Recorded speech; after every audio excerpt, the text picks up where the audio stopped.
Back-to-back victories in the first 2 rounds for Martin Lawrence. Will someone come between them and P1 today, though, at Paul Ricard?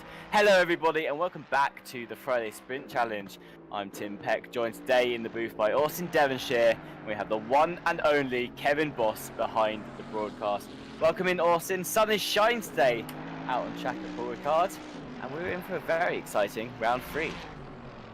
Yeah, I mean, it's been a season so far, hasn't it? We've had a little bit of everything. A bit of a shaky start at Barcelona, but from there on, it's been quite hectic and quite competitive all the way throughout. So, good range of cars on the grid as well, too. So, I mean, it's all to play for.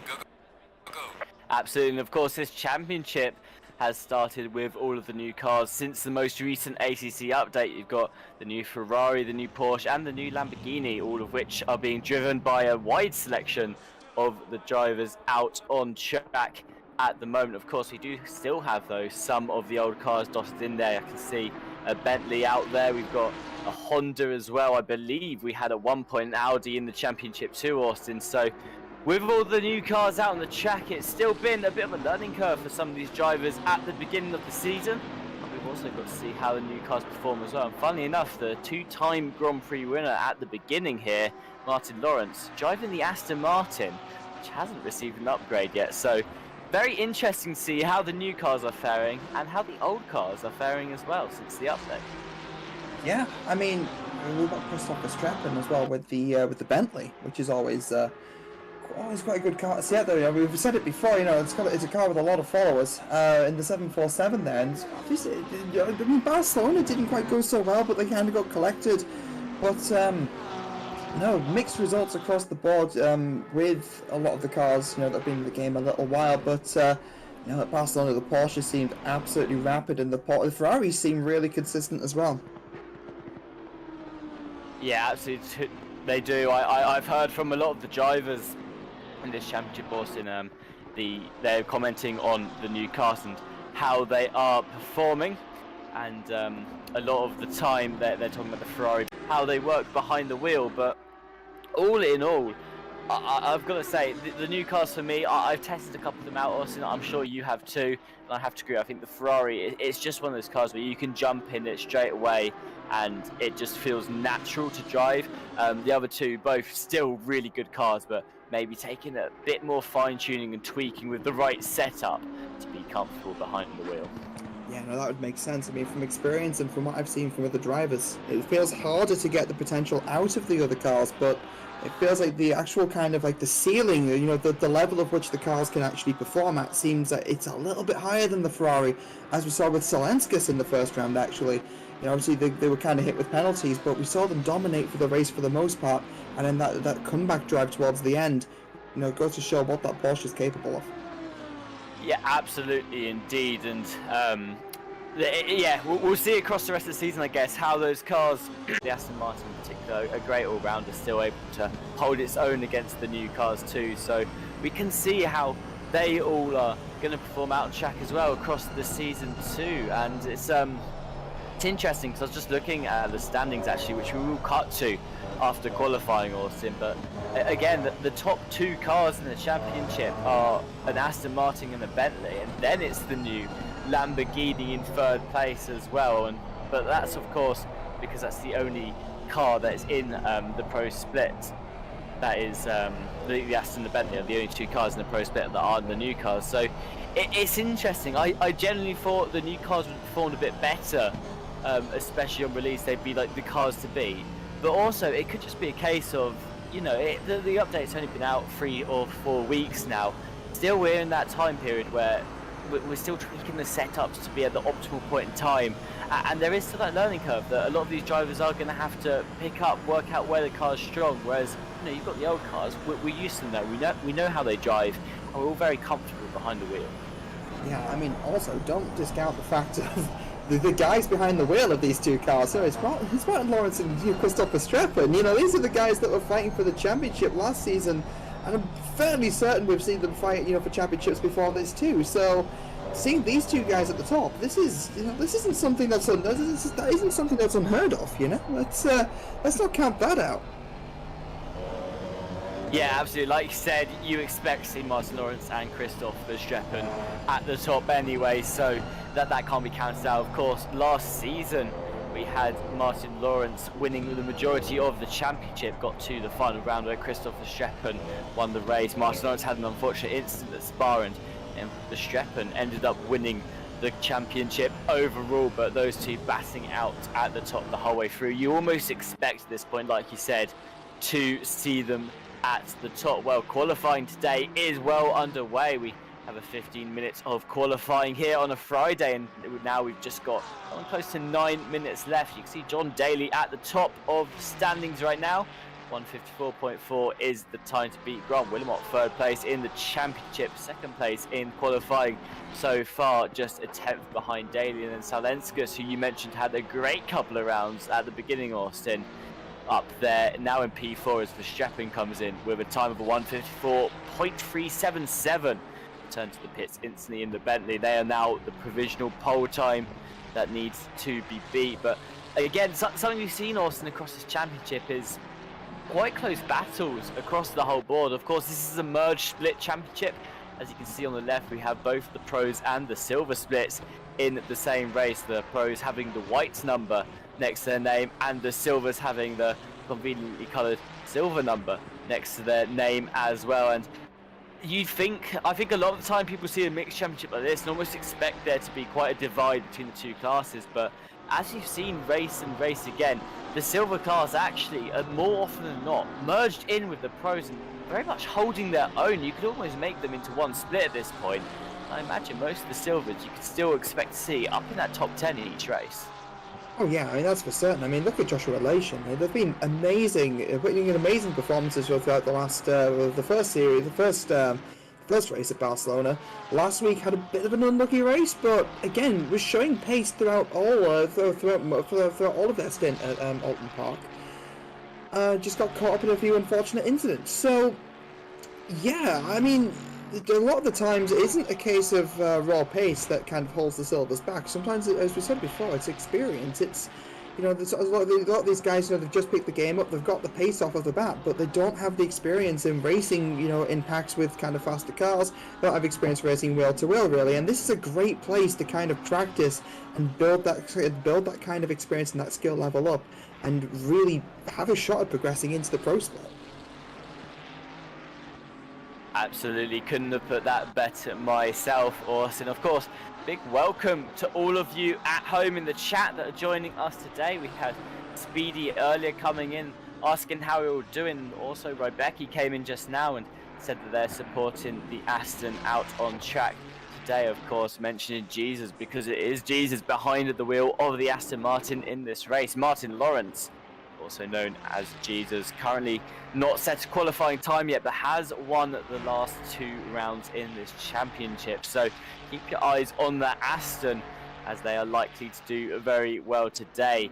At the top of the leaderboard currently, you've got Ives van Zandt, a time of 154.3, just replaced there by John O'Racer, the 699 Ferrari, putting in the time of a 154.3 exactly, just 200ths quicker than the number 23 Ferrari behind them. And yet again, Austin, I mean, there are the most Ferraris out on track right now. It is the dominating car in this championship. A lot of people opting into taking that Ferrari for the reasons we explained earlier, of it being the easiest to break into. It's looking like today at Paul Ricard, very powerful car. I mean, quite, what's it, 1, 2, 3, 4, 5, 6 of them in the top 10 are Ferraris right now. Looking very good for the Italian manufacturer. It is. I mean, looking at the Porsche, Tony Salenskas, as we mentioned before, he's running P7 as of current in the top 10, provided that, you know, we can't see the top 2 on this screen at the moment. Yeah, I'm very surprised, actually. We've seen Verstappen in P3. I mean, I'm not surprised to see Verstappen in P3, but I'm surprised to see the Bentley up there. I mean, the Bentley's, you know, again, this is one of those tracks, so you can see on the track map, that huge straight. We just cut to it now. It's a track that lends well to cars with a lot of top-end speed. You can make up a lot of time on the back. It's why the M6 is actually fairly good around here. As we saw last season with Lawrence running the M6, it's really kind of benefits from straight-line speed. where traditionally cars like the Porsche have really kind of struggled. So again, Tim, this is going to be interesting where the Porsches actually wind up coming out on the grid. Yeah, I was actually going to mention that. It will be interesting to see where they come out, like you just said, because it wasn't that long ago we were at Paul Ricard for the eSports series, and the Porsche there was like just getting swallowed up in seconds as well. In previous championships, like you said, the Porsche gets on that straight, and it's just so easy to overtake a Porsche on this track. It doesn't have that acceleration that the other cars have. It doesn't have the top speed the other cars have either, and unfortunately it just meant that it's often a car that lost out on tracks like this with big long straights. But you know, like we said, there's a new update for this Porsche. It's a new car as well, and although it's still not great with the top speed, it is still one of the worst cars. It has had a significant improvement, so maybe able to hold their own a little bit today. We'll see what the Porsche can do out on track. You can see Salenskas currently in 7th place in the highest Porsche right now, and Willimot up there, P5 with the new Lamborghini as well. So we'll see how those cars perform across the race. Christopher Sheppen behind the wheel of the Bentley. They are driving the car for RCI Esports. They don't receive any extra benefits from us. They're just choosing to race under that livery for this championship. And one of the reasons I've heard for this, Austin, that we have talked about in the previous races, is actually they picked the Bentley here to test it out. Of course, the RCI team uses the Bentley when they drive in eSports series. But Sheppen has been doing some recon work recently since the new update, seeing how the Bentley performs compared to other cars. And well, looking at the previous race results, of course, race 1 wasn't a great result from them. They did only finish P13 overall in the end, but of course that was due to many issues, some that were at the fault of the Sheppen, some completely out of their fault as well, so not to be blamed for that. But finishing P2 last week at Alton Park, you know, the Bentley, yet again, it's still a car that can perform quite well after the most recent update. And actually, I've heard, since some of the changes and the fixes that have come in as well, it's actually a lot easier to drive. It's a much easier car to pick up than it was before the update, where you only really had a select few drivers that drove it, as it took a lot of getting used to. Yeah, I mean, that's Mini Simeon in the chat with a lot of Bentley love coming in. I echo that. I mean, I love the Bentley. It's the car that I started with ACC. And yeah, I have to agree, like, it has a lot of, or at least last time I drove it, had a lot of low-end torque, which meant coming out of slower speed corners, you have to be really careful. Even with the traction control, the back end just wants to slip away. So yeah, if that's something that's been tamed, and if the power delivery's been tamed, it might just make it that easier of a car to drive, because despite its weight, despite its size, I believe it's actually one of the lighter cars in the game, which I don't know if what I've heard is true, as Daly goes into P3, but no, from what I've heard, it's actually one of the lighter cars in the game, despite, you know, being, well, we joke, it's a bit of a boat. Absolutely, the Boatley is a nickname the Bentley has picked up in ACC over the last couple of years. Something we've not talked about yet, Austin, that I just want to bring up quickly with only a minute and 30 seconds of qualifying left, is that Paul Ricard, it's a very easy track to invalidate your lap times, of course. Very easy to swing wide on these corners and get punished for it in that way, since there's no gravel traps at the side of the road. A lot of the time you're just driving out onto a flat surface as well. Because of that, very easy to invalidate your lap just by going that little bit wide coming out of the corner. And someone who's struggling with that at the moment is Martin Lawrence, the championship leader, not able to set a legitimate lap yet during this qualifying session. They're sitting right at the back of the field, and well, with just under a minute to go now, they're going to want to change that quickly, because if they have any hope of defending some of those points today in the championship, they're not going to want to start right at the back. I mean, it's one thing to start further down the field. We've seen some drivers start around P10 and manage to improve their position towards the top 3 by the end, but with 24 cars ahead of you, that will be a very tall order, even with an hour-long race, to fight the whole way through the field.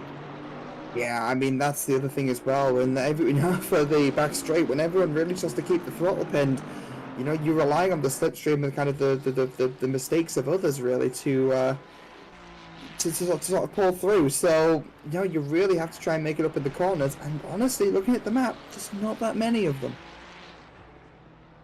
Absolutely. A big welcome to you, Mini Simeon, in the chat.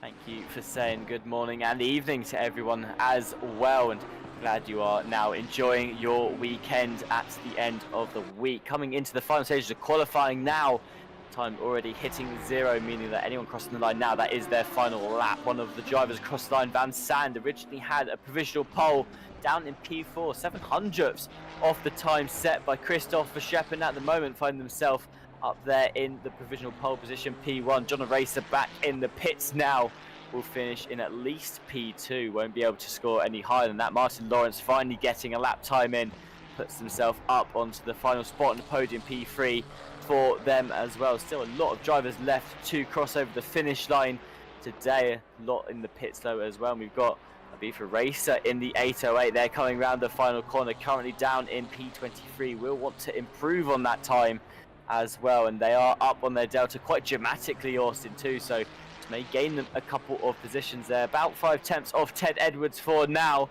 and crossing the line. What will this be? It's only good enough to put them just above Ted Edwards, but that's still 1 place gain for them. Up into P22 goes Racer. Martin Lawrence there finishing their final lap, currently down in P4, struggling with the quality today, invalidating the majority of their laps as well. This is a huge improvement though for Martin Lawrence. If they can hold this time going across the finish line here, and it is valid, this will move them all the way up into P1 with a huge gap to everyone behind as well. And that is, you can see them crossing the line now at 153.747, your pole time for today, everybody. A whole 5 tenths ahead of Christoph Verstappen. Then Joshua Lation for the silver split, rounding out the podium in qualifying today. Can John Daly change that though as they come down towards the line? Now it is an improvement for them. That'll be enough to put them up into P2 as well. So those are your qualifying results, everybody. Martin Lawrence starts on pole position here today. Will be defending their championship. 2 race wins so far. John Daly in P2 there. A great final lap takes him back up the field from P6. Christoph Verstappen tucking in at 3rd place as well. They'll be looking for a good result today, keeping them close in the championship. And Joshua Lation, currently your leader in the silver split as well, starting in P4. A great result from them in qualifying. Yeah, I mean, it took Lawrence a little bit to get there, but, you know, he got there in the end. And Lation, yeah, I mean, on the podium for a brief second towards the end there. But yeah, you can't argue with P4. Really strong position, 1 step off the podium, anything can happen. Yeah, absolutely. Like you said, anything can happen no matter where you are across the field right now. And looking at those standings, you've got a lot of drivers in that top 10 where it really could go any way, Austin. I mean, there's absolutely any way this can go for a lot of these drivers as well. Well, we're now going to look at the championship standings for today's race. Currently here are your top 10 for the pro class. You've got Martin Lawrence in P1. They've got 34 points. Christoph Verstappen currently in 2nd place with 32 points. Grant Willemot, 27 points there. He's tucking in into that 3rd place slot. Salenskus, after a great first round, finds themselves in P4 with 23 points. John Daly, P5. John Racer, just 3 points behind them. And you've got Lagalante down in P7. Ted Edwards, Billy Octane, they're tied with 13 points for P8. And George Kwiatkowski will round out your top 10. Chris van der Linde, they're currently in P11 with 7 points. Bailey Collins has 5 points there in P12. Van Sand and Beaumont tied with 0 points in this championship. Everyone with the hyphen next to their name has since signed out and will no longer be competing across the rest of this series. So for the Silver Championship, we've got Joshua Lation coming in P1 with 36 points. Quickly followed by fellow Welshman Reece Wilkinson with 34, both in the Ferrari. Marvin Stier in P3 with 29 points, tied with Jim Plasman at P4.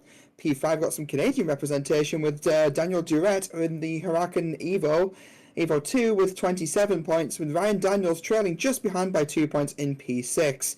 P7 Stefano Riccardo with 18 points, followed by TX Era, and then followed by Ibiza Racer and Big Nickel rounds off the top 10. John Wales coming in P11, Sarah Stant coming in P12, Keto coming in P13, Virtuous coming in P14, Officer in P15, Joe Newman in P16, and everybody else, just like in the Pro Championship with the hyphen, has signed out. Well, those are how the standings are looking after the first 2 rounds of the season. Of course, we started off all the way back at Barcelona, where it was a very hectic race with all of the new cars after the update out on track. People still getting used to driving with the new update as well, and all the curb and tyre changes that were put in place there. We then went over to Great Britain, where we raced at Alton Park, a much thinner track with just as much chaos as round 1. And today, of course, we are here at Paul Ricard. A much different track, Austin, than last week, where we were at Alton Park. You know, very thin track, not a lot of grip. Once you run off the corners, of course, you straight into the grass as well. It's very hard to keep the car on track and go in a straight line. I know we had a couple of instances as well where car picked up a bit of grass, and that was actually raised over for them after spinning into a wall and damaging the car too much. But now we're at Paul Ricard, which is like the polar opposite of Alton Park. Now, of course, big wide runoff. If you go off track, you could just rejoin, no problem at all, because there's nothing to punish you at the edge other than more tarmac. That's it.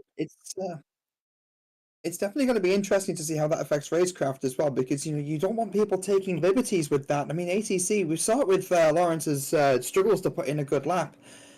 This track is punishing in terms of track limits. It's it doesn't really take any prisoners. So where it gives you the space to kind of get a little bit fighty. I mean, you only get 3 warnings, and then it's a penalty, and that is something that the drivers are going to be really, really careful of throughout this race.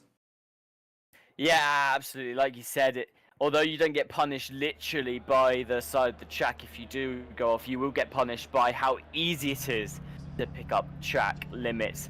Like you said, well, here is the rundown of the grid. You can see the Connection Loss Racing and Martin Lawrence, they were on pole position there.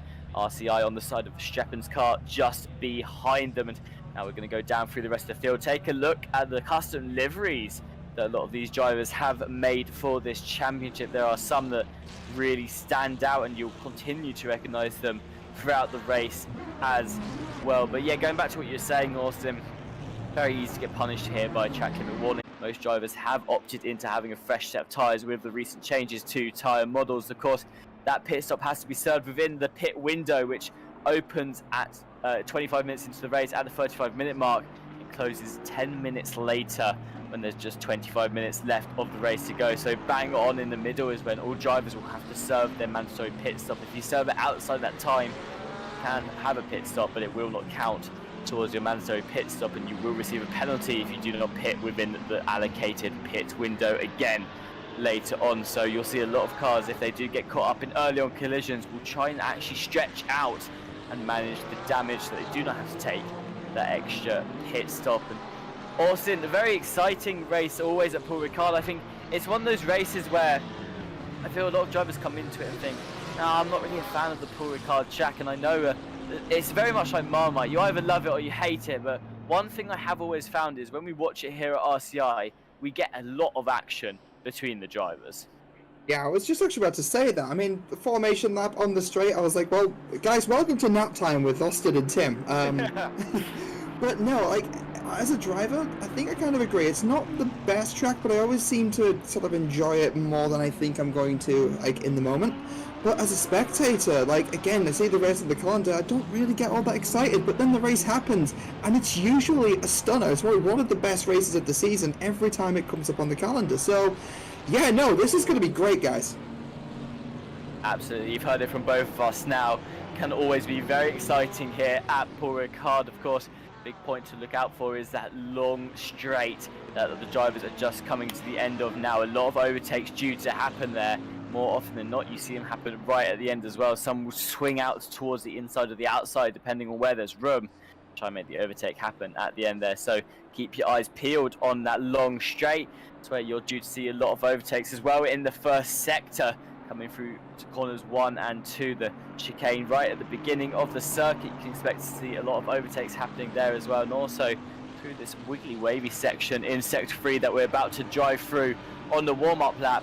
More often than not, Austin, you find, especially towards the front of the field, drivers trying to go 2 by 2 through here, neck and neck with each other. It can get very tight, especially in the early stages of the race when everyone's still very clumped up. On the outside, then all of a sudden you're on the inside again. It leads to some very, very close racing.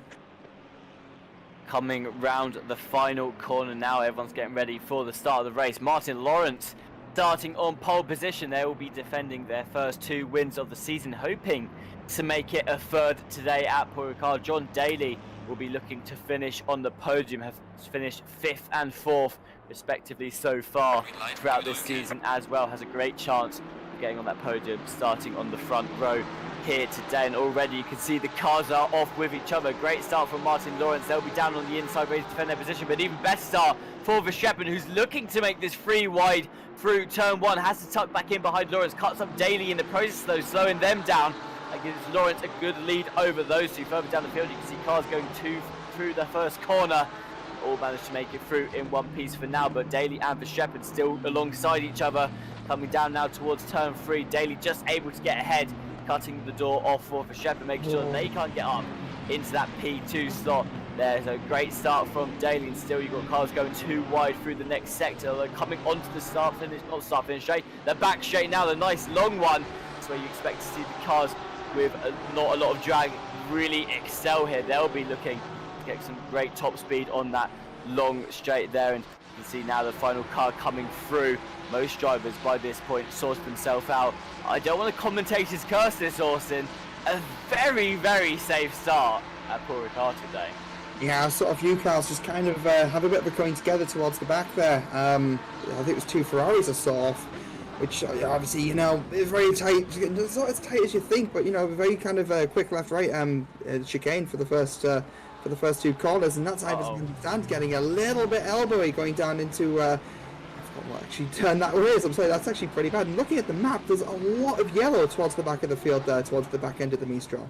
Yeah, I'm not 100% sure what happened there. We'll try and find a race replay to see exactly what occurred, but like you said, I think there was 4, maybe 5 yellow flags there. Now a couple of cars moving slowly along the track. You saw the white car there really slowing back through the field as well, and hang on a second, we have all gone back to the starting grid, which means we've had a restart of this race. Okay, so everyone forget what you just saw going into turn 1 and 2 there. We're about to have to do it all again in 5 minutes time, and fortunately for John Daly and Martin Lawrence, they're going to have to repeat the beginning of the race holding on to those positions. And let's just take it back and talk about what happened, Austin, on the start finish straight there in that first corner. I mean, Verstappen, what a start they had. They were between Daly and Lawrence going into turn 1. Couldn't hold it fully together though, momentum wise through the corner, ended up falling back a bit, but a great start for the Bentley. Yeah, I mean, it just kind of nailed it off the line, really, and that's, you know, for the most part, that's half the battle, you know. Especially, it's difficult when you know, starting in that 3rd place position, because you have a car in front of you as well. It's not a case of just out-dragging the car to the side. You also kind of have to anticipate what the car ahead is doing and not run into the back of them down at turn 1, which I think is where Verstappen got such a good start that they kind of fell over themselves a little bit, which kind of allowed a little bit of a tussle between Daly and just meant that overall they couldn't capitalize on that great start. So yeah, I mean, Verstappen knows exactly kind of it kind of gets a do-over, I guess, really, having to do the start yet again, and hopefully we'll get a bit of a cleaner run. What's on my mind, Tim, is kind of what kind of, you know, obviously there was a lot of carnage at the back end of the Mistral there. I'm just wondering, you know, if that was the reasoning for the restart of the race, because that looked like about 25% of the field. Yeah, I've just been having a look, Austin, getting some information from our stewards as to why we've had a race restart there, because I know a lot of you were inquiring about it in the chat as well, and it was apparently half the field got caught up in that huge incident. We didn't catch it on the camera, unfortunately, but it was a rather big collision coming out of the corner at the end of the straight there, and because of that, the stewards have deemed a race restart. They are now looking at it under investigation as well, and they're just going to be handing out penalties throughout the race based on that too. But for now, we're going to go into the audience and take a look at that man there. You can see the blue shirt, the bald head, the sunglasses and the beard. Those are the standout features of RCI's very own Jesse Lee. used to commentate on this Friday championship, and now they just watch it from the sidelines. And up here is their twin brother, that is Lessie G, a bit further up in the grandstands. Couldn't get the front row seating that their twin managed to get as well, but they'll be watching along for the rest of this race. I'm going to say, Austin, looking from their expression there, not impressed with the server restart and how the start of that race went the last time round. No, I can imagine. I mean, you know, it's one of those things where if there's been an incident, obviously there's some people who are really gonna get the short end of the stick if, you know, without the restart. There's some people, you know, who have to kind of do the hero drive all over again, a la Verstappen. Yeah, and there's some people, and you know, no doubt in the midfield that we must have missed, you know, who also, you know, probably had really good starts, you know, starts they were quite proud of as well. So, yeah, that's the, you know, it's a double-edged sword, really. It's, you know, the stewards do what they deem necessary and what they deem as the best option. So, I mean, at the moment, at least a chance, you know, for the drivers to go through the setups, you know, give everything a bit of a look through, make sure everything's set as they'd like. Maybe, you know, you see if the temperature's different in the race compared to quality and practice, you know, gives you a chance to kind of adjust tyre pressures a little bit. And, you know, a couple of cars we see up on the jacks at the moment too. So, it's not all doom and gloom, and there's a chance, you know, just to basically just kind of get it right this time, I guess, for a lot of the drivers. Yeah, absolutely. Like you said, it's a shame for those that had such a good start at the beginning. I know Martin Lawrence, Jordan Daly, they're probably going to be a little bit worried now with how that all went a little bit longer there, although, as we saw, actually panned out for them in the long run just to hold the outside of Verstappen, not able to get through the corner with as much momentum as they like, just getting cut off a little bit on the exit several times there. So it's going to be one of those interesting restarts. Everyone's had an opportunity to learn more or less what their opponent's going to be trying to do at the beginning.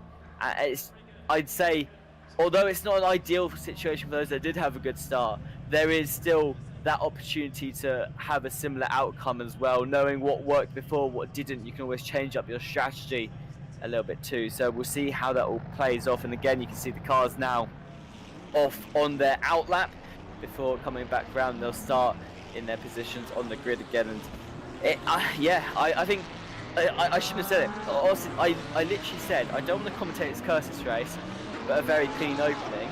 Not even a second later, huge pile up, and the race has restarted. You know what, this time I might just keep my mouth shut. No, wait, can you reverse commentators? Cause like you say, oh no, it's carnage at the T1. There's like blood and guts everywhere. It's you know, just, you know, we have to turn the cameras away. There, it should be fine now, right? That's how it works. That is totally how it works. Just looking in the chat for a moment, Mini Simeon also called me out on that, saying commentators say safe start. 5 seconds later, massive pile up and red flag. Yeah, that is the commentator's curse, which we are so used to here at RCI. They also question twins with a different married names. That is unique, and yes, it is very unique. Of course, I imagine they just married into very similar sounding families, and luckily for them, I mean, Jesse Lee's, Leslie G's, just the surnames happen to be very similar in that instance. So maybe, who knows, maybe they married cousins. Exactly, one of them must have taken the wife's name, which our broadcaster Kevin Boss just mentioned there as well. So we'll see what happens in that. I'm sure Jesse will give us an update on why they have a different name from their brother at some point. Of course, I'm kidding. Jesse actually hates it when we mention him on the track side. I always get told off, Austin, after the races we're going looking for Jesse Lee, but I feel like it's a ritual at this point. We have to do it. Yeah, we really do. I mean, at the end of the day, it comes from a place of love, Jesse. I know you're watching this, at least you will be towards the end. It's like, hi, how are you doing? Enjoying that trackside. How are the sunglasses holding up? How's the bald head? How's the beard? How's it working? Hope you've got your sunscreen on. Really, you need to lather it on, protect that hot spot at the top of your head. Yeah, we've got to protect Jesse. Oh, we're back to the long straight, and yet again it's time for sneaker time with Tim and Austin. It's very long on this outlap, that straight, when cars aren't up to full speed yet, but it is, like we see now, a great chance for cars to warm up their tyres. As you can see, two different strategies in play here. The one where drivers like to pull nice on gap and then brake really hard. It warms up the brakes and in turn warms up the inside of the tyres. You've also got the more standard look to tyre heating, which you see across series like Formula 1, with people weaving from side to side across the track. Two different strategies there for keeping those tyres hot, but both can work out in the long run, and mixture of the two is always what works best for me, making sure that you have the optimal tyres come the start of the race. But something they're going to want to be doing, Austin, is they're definitely going to want to be doing the brake tactic at one point, because you do not want to have cold brakes at the start of the race, especially here at Paul Ricard. No, as we saw with Verstappen, you know, you can have such a good run that you kind of have to take evasive action from the car ahead of you. So yeah, no, warm brakes are definitely something to be had. Mini Simeon in the chat. Jesse's more of a Rapid fan than I am. He's on every race around the world. Well, he is like sand. He's rough course and he gets everywhere. So there we go. Yes, I held out to make that pun. I apologize. Yeah, I wanted to do it. I wanted to do it. May the 4th was like what last week. I was doing it.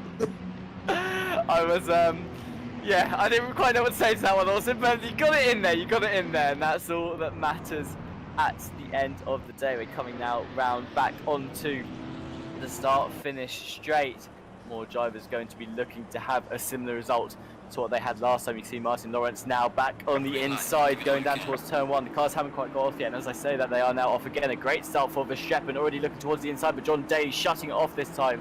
Not quite able, though, to block the gap quick enough, and with that, Verstappen now coming through a huge lunge into turn 1 for Verstappen, and that's them up into P1, but now unable to catch the corner quick enough, opens the door for Lawrence and Daly to come back around the inside, and actually, that's now lost out on Verstappen there, who's dropping back 2, maybe even 3 places, ducking back now into P5, now up against the inside car on the left, which I believe was Joshua Lation there for the silver split. It was alongside Verstappen at the beginning there, so initially Verstappen looking good. Oh no, who's that facing the wrong way? They're going to have to wait a second to recover, and it will be going to the back of the field there. Not quite big as accident as last time though, and with that again, Martin Lawrence holding on to the John Daly in P2, a racer up to P3 for Verstappen after a huge lunge from P4. Yeah, a lot of cars bunching up there as well. I mean, I can't really put it down to just one driver. That's also involved at some point along the way, and just seems to be that. It's just a bit of a cluster truck going down towards the end of the Mistral Straight. I mean, hopefully we won't see the kind of incident we saw before the race restart. And I spoke too soon. There we go. That's a Porsche in the wall. I believe that might actually have been. No, it wasn't Officer, but it was one of the blue and white Porsches that's just found themselves at the end of the straight there, just in the background. And yeah, that's Virtuous. That's not. You knew that was coming. The second you mentioned it, like it was really. Yeah, I was hopeful. I mean, I wanted to be up Verstappen and how they had a really good start, where you had a really good turn 1 lunge, but then sort of had a bit of snap oversteer going up into T2, kind of, you know, wasn't able to take the line. Maybe went in a bit too hot into T1, trying to make the move stick and just lost out. But no, you know, as soon as I say, well, it's a better start from everyone. No, it's that goes and happens. But at least it looks like it was only the one car involved in the 43. And that's an issue because the pit window hasn't started yet. So if you've damaged the car, when is best to come in? Do you come in and get the damage repaired? Or do you try and keep it out there, live with the damage for, at this point, let's be honest, half an hour, and then you know, try to not have to do a 2-stop strategy instead of a 1 because you know that you're going to fall back? I saw a yellow cone-shaped object flying across the back of the screen there, but that was just someone going wide. It wasn't anything drastic like we just saw. It's funny also because as soon as you mentioned like a much safer start this time round, as you were saying that, I was watching the number 43 soar across the track into the wall there. It's very unfortunate. Actually, they've opted into fixing that damage instantly. I was going to say it's one of those things where really ideally you want to hold out for that first 25 minutes because you really don't want to have to pit twice in a race when everyone else is only likely to pit once. However, you do have to evaluate the damage yourself, decide, am I losing time with this much damage on the car? And if you are losing time, it is best just to come into the pits like we see the number 43 and 600, and I believe that's 32 in the pits as well there. So it is the 632 of Christopher McNichol who's returned to the pit lane for now. We'll see whether they come back out on track later, and it looks, yeah, they are returning to the track. But Chris van der Linden on the screen, they're trying to go for a move around the outside of Bayamont here in the number 6 car. Wait, hang on a second, that's not Bayamont, that is the number 6. That's someone completely different.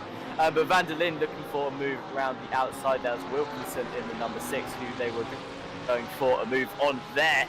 the Ibiza Racing driver in P11 for now. Actually lost position to Billy Octane in the mix there. Ted Edwards for Race Ventura finding himself in 14th place in the field. I don't want to jinx it, Austin, but possibly the first race where they've started in the mix of the pack rather than getting caught up in an accident and being towards the back here. So we'll see what the Race Ventura car can do in this race. The number 95 running currently P14, looking for a way through Daniel Durrett in the Lambo ahead of them. And for now, I mean, we've not had too much of an opportunity to see Austin, but what we've seen across qualifying and the race so far, the Porsche is holding out a bit better, not getting swallowed up so easily on the straights here. I mean, got a good 4 up there in the top 10 at the moment. You usually expect the Paul Ricard, all of them would be out of the top 10 by now. Very easy to swallow them up, but the new Porsche, it's got a bit more speed behind it. Yeah, I mean, that's one of the things I remember reading up on when the update and the DLC first hit, was that, you know, one of the things with the Porsche, one of the things with the Porsche was that it was better in a straight line, and they kind of remedied that. But I suppose this is kind of the litmus test, and that's a Van Sand just going into the side of a. Couldn't see who that was, but putting themselves into that position, currently in P20, making a double overtake by the looks of it, going down the Mistral. Van der Linde also looking to try and find a way around the number 3 of Billy Octane, coming down the end of the Mistral now. We've seen a lot of mistakes here, very easy to infringe track limits, and actually pushing themselves wide. They will miss the apex, which costs them a little bit of time, and that puts them slightly more into the clutches of Wilkinson. Absolutely, Wilkinson been a phenomenal driver throughout the season there, looking to find a way through. Another race replay. This is of Joshua Lation, the silver split cars leader. They made slight contact there with another car, I believe. That maybe Polanski's, right? Yeah, it must have been, because I know at one point Verstappen was alongside Lation, but that definitely wasn't the blue RCI Bentley that we saw there. So yeah, it must have been Salenskus in the number of Porsche making contact with Joshua Lation. There only slight contact between the two though, both still running P5, P6 respectively.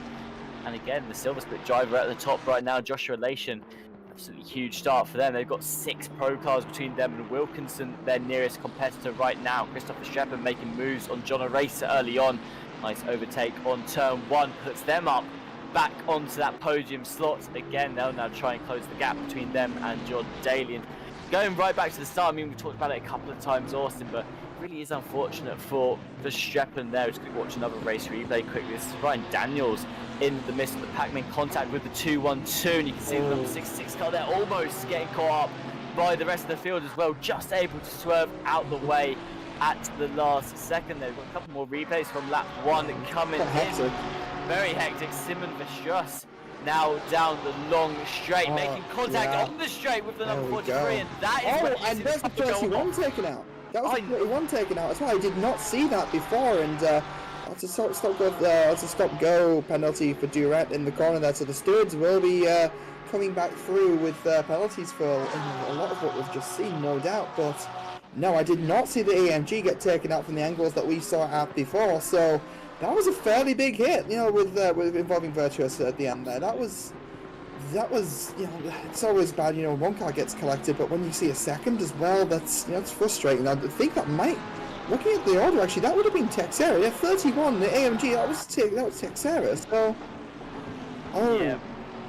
yeah, it was Texera that got scooped up there, and I did wonder. I caught the end of that incident where the car, the number 43, Verstruss, was shooting really fast towards the wall, but I did wonder if they'd made contact with someone, because like it was mentioned in chat earlier by Simeon, I believe, like it's very hard to go right into the wall at this track. You know, it takes a lot of momentum, something you don't usually get from missing a brake marker on that corner, but it makes sense making contact with another driver, launching them forward as well, and a racer trying to get that position back is back up into P3, re-overtaking Christoph Verstappen here. The Ferrari getting through the Bentley, pushing himself back up into the podium there. Great overtake from a racer. I expect we're going to see these two battle it out for a while, and whilst they're battling Austin, it's given Daly a chance to pull a lead on both of them, 2 seconds ahead of the drivers running in third right now.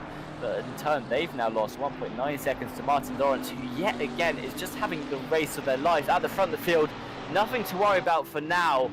And 1.9 second gap to John Daly, the final race replay from lap 1.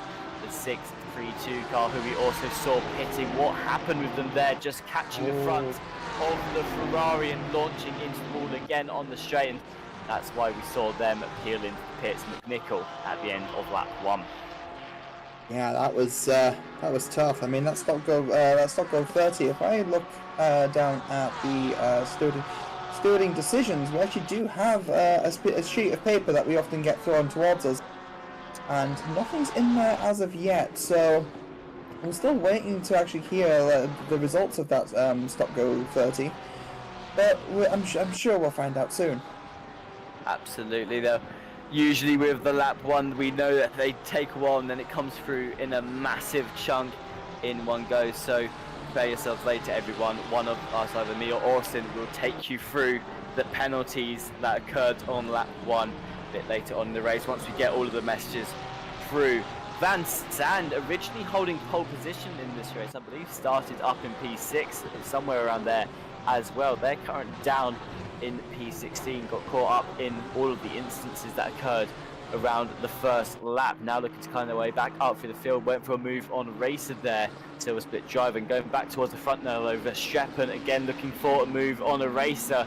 Started in that P3 slot, looks to get into that pole position after the first turn, but just shooting too much into the corner, then ruining their momentum, fell down into P4, and now you see him just trying to get back onto that podium as well. Here's Van Sand behind the wheel of that number 23 there in 14th place. They managed to clear the driver ahead of them, which I believe was the number 61. It was Plasman will be behind them for now, but Billy Octane, Triple R car, a driver that we're used to seeing in the top 10 of this series, just slotting into that P10 slot for now. And across this championship, Austin, Billy Octane, one of those drivers that has just been appearing in really weird positions, and we see them quite a lot throughout the race. I mean, I think it was last week round at Alton Park, they were in P5 and just seemed to ride in that P5 slot for the majority of the race, holding up a whole bunch of cars as well, doing a great job at the defence too. Now find themselves in P10, but still very close to the guys ahead, maybe looking for a couple of overtakes this time around, rather than just being on the defensive game for the whole race. Yeah, I mean, we've seen Octane the last 2 races fighting with the likes of like Wilkinson and Lation, and I don't think that's a negative mark on Octane fighting with the silver drivers. It just goes to show how quick some of these silver drivers actually are. I mean, Lation currently running in P5 and Wilkinson just behind Octane in P11, so yeah, it's been a bit of a strange one. But again, as you said, it's also a new update. You know, drivers kind of like finding kind of where they are with in terms of how the cars feel, finding where the cars are in terms of each other and the VOP. So, I mean, it could just be that some drivers are struggling more than this. And from what I've seen, the Porsche is the most volatile of the new cars, and has been that way for some time, even in the base game content. Going off, so we're looking at a race replay. A little bit of a tap there with this 5.0. Was that the 5.09 I saw on the door of that? But the 808, sorry, yeah, that was with the Ibiza Racer. So a little bit of a tap there, but doesn't look like anything more came of that. Nah, it looks like a slight tap then. I saw the 808 did get shot forward a bit, but able to get back on the brakes. Got another race replay here. This is Daniel Duret in the number 95. I believe that is the 808 again. It's not. It's another driver there going off to the side, but contact on the strand. Was that Ibiza again? It was. It looked like a green Ferrari. So I can only assume that was the 808 of Ibiza with the dark green base and the light green stripes on the side. So, I mean, you kind of pick up these things a little bit over time. That's a Razor getting this. You see how powerful the slipstream is coming down the Mistral. Streppen wants to pull back onto the line, but the Razor is still there. There'll be a little bit of tapping going on the end, side by side, and oh no! At the end of the Mistral, a Razor in the wall, and Verstappen driving away. But I mean, that'd be one for the stewards thing. I don't think the race is going to recover from that. That was a huge collision that they just made there of the wall. We're going to have a race replay, see if we can catch that again, see what happened. You can see coming out the right-hander here.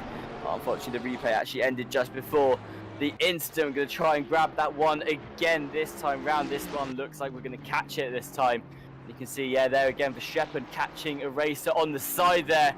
A Racer smacking straight into the wall. I'm not sure a Racer is going to be able to recover, or so I think that might be a DNF for them, because that is a lot of damage that they have just picked up in that car there. I think actually they have returned to the pits. I don't see them anymore as well. So I think that was a retirement from a racer. Such a shame for them because they were running towards the top there. That promised Joshua Elation up onto that final podium slot. The number 97, the silver split leader, now sitting on the podium for this race. Verstappen though still behind, but I imagine we'll probably receive a penalty for that. We'll see what the stewards have to say. Of course, this event is live stewarded as we are watching this race, so are the stewards, and they'll be gifting penalties throughout this race to the drivers, depending on the incidents that happen. Of course, something that may have been considered by a couple of you when we were going through the standings earlier is how come the standings are so close when some drivers have had a lot of misfortune early on in the series. Well, it's because in this championship we have a drop round, which is where your worst result isn't counted. As what happened there, I think Offso made contact with Plasman, the number 61 there, spinning round the Ferrari. Was that car facing the wrong way as well, just as we cut to the replay? I think that was a Ferrari I saw just sideways on. And there was a red Ferrari there as well, so was there a rejoin from Plasman there? No, not Plasman. No, it would have been Plasman. But I'm fairly certain I saw another car sideways as well past that. That was maybe a touch sloppy there, but yeah, no, as you were saying, Tim, this race is live stewarded, and they'll have the work cut out for them for sure. I mean, Barcelona was hectic, and it's looking like this race is following suit. A little bit of contact between Offso and Daniels. I mean, Offso really has to kind of keep their nose clean here. They've just been involved in contact with Plasman, so you know, having their name in the eye of the stewards is not what they should be going for right now. That's not going to be the best way to continue their race, as they kind of come across Daniels again, but stops just short of hitting them. And this is where it gets kind of complicated as well. Like in terms of like that crash with Verstappen and Eraser, it started on the Mistral straight. It looked like Verstappen wanted to kind of come back and take the line, but Eraser was still kind of a little bit wider, still trying to get the overtake done. And Verstappen maybe got caught a little bit off guard by that, and you know, again, just kind of coming together a couple of times throughout that corner. So, which ultimately led to a Razor in the wall, and that was a hard impact. That would have been full throttle at around, what, 140, 150 miles per hour, so no surprise to see that that car is completely totaled. Yeah, we'll see what the steward's decision is on that later. Going back to what I was saying, there is a drop round in this championship, which means the worst result isn't counted for each driver across the whole season. Usually we see that used for drivers who maybe can't make one of the events. They'll take the week off, and that will be their drop round. However, throughout this season so far, it looks like the majority of them will have that one race where they just got crashed out at the beginning and caught up in an accident, and that will count as a drop round for them. The final points will not count towards their end total. It just promotes a little bit more closer racing towards the end of the championship, and it's why right now Verstappen just 2 points behind Martin Lawrence for the lead of this championship right now. It's the same with Silver. Reese Wilkinson 2 points behind Joshua Elation, after Elation again had a great week at Alton Park, making contact though with, I can't remember who it even was now, I believe. But they made contact towards the end of the race, and that saw them fall down to P6 in class, not scoring them the win that they were looking to have throughout the race. But Joshua Elation, I mean, we interviewed them, Austin, after the first race of the season, got a bit of an insight as to what their goals were, what they were looking for in this championship, and they said that their goal was to win the championship overall and take home as many race wins as possible as well. That will mean that next time we come to a championship here on a Friday, they'll be in that pro split and looking to get towards the top of that too. So Joshua Elation, I mean, in terms of their championship goals right now, running P3 overall, up there racing, facing off Verstappen of all people. I mean, that's a pretty big selling point, that you now have what it takes to take on the pro split. Yeah, I mean, I know Verstappen just had a little bit of misfortune, but was running in P4 anyway. So yeah, no, I think you're right, Tim. Just with Elation running in P3 right now, running with the likes of Daly, you know, only a little bit behind actually, only 5.6 seconds behind, which in the grand scheme of things isn't that far. I mean, Daly's 3.4 seconds behind Lawrence, and Lawrence, as we know, just kind of runs away with these things. Keep their nose clean, have enough clear air. I mean, Daly and Elation, obviously, you know, they're so sort of versed in terms of racecraft that they're not really going to make the same kind of mistakes as we've seen. But then we've seen Verstappen get involved as well. So I mean, anything could still happen, and right now, I know it's looking like it's yet another whitewash for Lawrence. We've seen it before. He just runs away with these things, as I say. But don't forget those track limits kind of coming into play as well. I would hazard a guess and say we will see some drive-throughs, not issued by the stewards, but by the game later on in the race. Yeah, absolutely. Anything can happen, as we always say in these races. I mean, take you back to the last championship final race of the season. Martin Lawrence was leading it until we were at Spa, and accident happened through Eau Rouge. They were no part of it initially, but just got caught up at the end of the incident when drivers were rejoining the track, and that took them all the way down the field, and in the end they lost out to Verstappen because of it. So anything can happen in these races, and it's by no means easy for Martin Lawrence just because they have that gap at the front there. And of course, having the fastest lap on their belt as well would be great news for them. It just shows that they've got a lot of pace here. I mean, let's go back to qualifying. Austin, Martin Lawrence hadn't managed to set a valid lap time until the final minute, and then they come in with this whopping time, 4/10 faster than anyone else on the track, when initially the top 5 were only split up by a couple of hundredths. So it was a huge move from Lawrence there, but on the field you just watch Van Sant there push himself up into that top 9, move on the number 13 Porsche on the first corner. Right, that Ferrari up into P9. Van Sant still climbing positions in this race, trying to get back to where they qualified. But yeah, Austin, go back to qualifying. I mean, Martin Lawrence didn't set a valid lap right till the end of qualifying. Like you said, they've got to look out for track limits. It can be very easy to pick up around Paul Ricard, and they are one of the drivers that was struggling with them earlier on in this session. Yeah, I mean, good excuses for Lawrence is just warm-up laps. You know, just takes a little bit of time to kind of just wake up. But again, Paul Ricard's one of those tracks where you've got to find your rhythm. You got to find a groove. I mean, that's the same for any track. But Paul Ricard's is so unique in that Sector 1 is fairly fiddly. You know, for Sector 1, there's a lot kind of going on. Sector 2, for the most part, is kind of just the straight. You know, you kind of have to just keep the throttle pinned, keep it in a straight line. Then all of a sudden, you kind of throw them back into like another complex technical section for the last part as well, for the last part of the track. So it's a really difficult track to sort of find a sort of groove with. And I think that might be something that Lawrence struggled with as well, especially when those track limits are so deceptive, because it looks like you can go a lot wider than you can. A race replay with Glenn Offso, once again making contact. I believe that's with Daniels. I'm getting quite comfortable seeing these two together running side by side. And that's Offso back in the pits with what is a 5-second time penalty. That we are actually starting to get a few of the penalties through, and some of the reasons for them as well, Tim. Yep, we are. I'm just going to take a look at them now, see how up to date we are with those penalties. You're right, we've got the lap 1 instances through. So, incident on lap 1, this is turn 10, involving the number 43 and the 99. It was a 5-second penalty for car number 99, causing avoidable contact. Incident on lap 1, turn 10, involving the number 31 and the 43 again. Stop and go, 10 seconds for car number 43. Did not hold the brake and therefore caused an unsafe rejoin, taking out the number 31 and getting significant damage on their own car. Incident lap 1, turn 6, involving the 212 and the 66 is a warning for car number 66 for causing contact with the 212 by carrying too much speed through the apex of the corner. Incident lap 1, turn 5, involving the 23 and the 97, no further action. The 23 dived and took themselves out. Incident lap 1 at turn 7, involving the 632 and the 137. No further action for the 632, take themselves out after a rejoin from cutting the course. So those are the penalties that we have so far. No doubt, Austin, there'll be a lot more from lap 1 and the following laps yet to come in as well. And just watch Van Sant make up yet another place on track. They've overtaken Billy Octane, pushing themselves up into the 8th place as well. And Ted Edwards there picking up a drive-through penalty. See anything about that on my penalty sheet, so I'm wondering. No, never mind, it's just come through. That was an instant lap 4, turn 3, involving the 30 and the 95, and the drive through for Ted Edwards in the 95, taking out the 30 position. Not returned. It's lap 5, turn 15, involving the 99 and the 808, racing instant for minor contact. You know what, Austin? I thought for a second there we had our first drive through for track limits.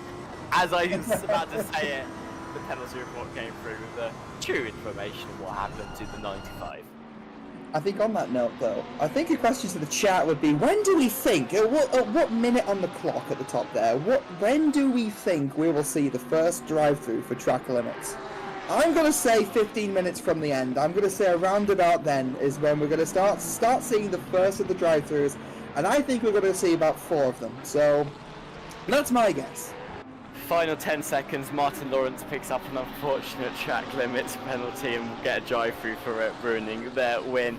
No, I don't think that will happen. I think with that little time left in the race, Lawrence will be unlikely to cut the track. But I don't know, I reckon if Lawrence is one to look out for here, not because they're a bad driver or anything, just because it's so easy to accidentally pick up track limits here when you're driving at the speed that they have carried around this course so far. But I'd say, I don't know, I feel today, Austin, that everyone's come to Paul Ricard and they're really watching those track limits. I reckon we're going to have 2 drive-through penalties and they will come in that final 10 minutes of the race. Of course, everyone at home, feel free to take your bet as well. Let us know in the chat when you think the first drive-through penalty will be coming through. Kwiatkowski right now, sorry, so my broadcast said the first one's already been. The first drive-through penalty for track limits coming through onto the track, not gifted by the stewards for causing a collision. We're riding on board now. George Kwiatkowski very close there to Wilkinson's lost grip on the exit of that corner. There almost contact between the 212 and the number 6. Kwiatkowski, of course, does not want to make contact with the number 6 because they're not racing for position in the same class. Of course, they wouldn't want to make contact anyway because that could be a penalty picked up for them. Grant Willamot in the 316. The Lamborghini up into P5. Legalante, though, still very close to their rear. Will be looking to try and get that position back. Just not able to get quite close enough by the final corner. And Verstappen 3 seconds ahead, still yet to overtake Lation, Austin. Yeah, I mean, it looks like maybe they picked up some damage with that collision with a Razor. I do wonder if we'll see any more of that, because that was fairly significant. I mean, I could see arguments for, I could definitely see the argument for it being on Verstappen. I could see it being an RI to some degree. I guess there's cases to be made for a Razor. I mean, I'm not a steward. I'm glad I'm not a steward in situations like this. All I can do is just kind of voice what I see and kind of, I can only call it as I see it. So I can see this going either way, and obviously there is a delay because the stewards are real people. They have things to kind of get through. We keep them in the basement, and they look through the camera feeds and do a very good job. So we'll have to see what is said. But I do wonder if that Bentley has a little bit of damage, which is causing a bit of a struggle to catch up to Lation. But another key point, Tim, is that is a second gap between. Actually, no, it's more than a second. It's a 6.3 second gap to Lation, right? Wait, no, I'm reading the deltas. Wrong. It's only a second gap. But it could just be as well that if Lation is out of slipstream distance on the straight, it could be that Verstappen's just struggling in a straight line, just without the toe and without the ability to try and get that little bit of extra speed on down the main straight. That would help catch up to the likes of Daly and Lawrence. Right now, I would even call it and say that Lation and Verstappen actually need to work together here, pull themselves along, use each other for a slipstream, and play it smart to catch up to the likes of Daly. Yeah, absolutely. Easy for us to say as well, to work together, of course, on these drivers' minds. The only thing will be playing through their heads is I've got to have this overtake done and dusted. That's what Verstappen is looking for right now. I'm going to now do a public apology for my previous snub on Kevin Voss, saying that we're looking for a drive-through penalty due to track limits. I've just been informed that actually we've already had one horse in towards the beginning of the race. No. The number 11, which was just a Selenskus, has retired since, but picked up a drive-through penalty for track limits very early on in this race, and they had a stop and go 10 for cutting as well on the number 30. That was not a stop and go penalty gifted by the stewards for causing the collision. The number 30, Daniel Durrett, picked up their stop and go for cutting the corners, which is why you saw them have to go back into the pit lane early as well. So I apologise, Kevin Voss, you were right. There has already been a drive-through for track limits, and with that, our very interesting game, Austin, of betting on when the fastest is going to happen was over before it even started. That's it. I mean, I'm already halfway in. I said there's going to be 4 and there's been 2, so There we go. So, Tim, maybe we're just bad at this. Maybe, we try and get some crowd interaction going. Maybe, trying to interact with our amazing audience. And maybe it's just maybe we just don't know what we're talking about, Tim, honestly. I think we should just pack it up and go to bed for the night. But you say maybe. I think it's very clear that we have no idea what we're talking about Austin at this point in time. And no, of course, just missing the drive-through penalty for the number 11 there. Of course, we've seen you guys in chat talking about which cars you want to win as well. Well, someone that was supporting Verstappen earlier will be very happy to see that Verstappen now on the back of Joshua Lation, this time very close towards turn 1, ducks towards the inside now, looking for the move. Joshua Lation doesn't look like they're going to put up too much of a fight here. Take the easy way out, but Verstappen yet again going for interesting route through that corner. Very easy to lose momentum if you take it that way round Austin, and with that Joshua Lation now can look for a move down the inside, although again it doesn't look like Lation really wants to go for it. Going to take the P4 result, it looks like, not try and fight for that podium position too hard. Going to duck now back into P4, but still first place in class for the silver split driver there. Well, the pit window is open. We're about halfway through the pit window now, and with that most drivers will be coming in for their mandatory pit stop. You can see on the standings board anyone with an orange 1 next to their driver number has to pit still. Anyone with a nice green strip next to their number has already entered the pits and served their mandatory pit stop. So keep your eye on that throughout the next part of this race. In the next 5 minutes, if anyone does not serve their mandatory pit stop, they'll be hit with a penalty come the end of the race as well. So always something to look out for there. Joshua Lation still very close to the rear of Verstappen now. I thought they were going to go for a move, Austin. Absolutely rapid. It goes to show just how, not just the slipstream. I mean, I'm not sure because we don't know what the 296's pace is in a straight line.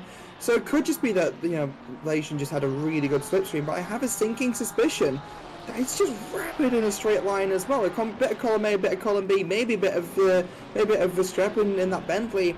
Maybe struggles in a straight line without the toe themselves. So a bit of a perfect storm there, but that closing speed was absolutely rapid. So Verstappen really going to have to try and make up some space in the twisty bits here to give themselves enough room to breathe as Lation comes into the pits.